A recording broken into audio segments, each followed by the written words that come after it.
যেই নেতা কর্মীর পরিবারের খবর রাখে না, যেই নেতাকে নেতা বানাইতে গিয়ে কর্মীর দিন শেষে কারাগারে জায়গা হয়, যেই নেতাকে নেতা বানাইতে গিয়ে কর্মীর স্ত্রী সন্তানকে বিষ খেয়ে মরতে হয়, আপনারা কি সেই রকম নেতা চান?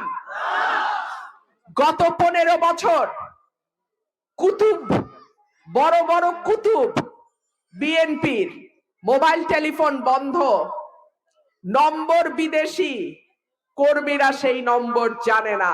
ঠিক কি ঠিক না? কাকে পাইছিলেন তখন? আমাকে পাইছিলেন। নেতা বাছার সময়ও সাবধানে বাইছেন। ভাইরা আমার, সাদ্দামের পরিণতি যেন বাংলাদেশে কোন দলের কোন কর্মীর কপালে না ঘটে।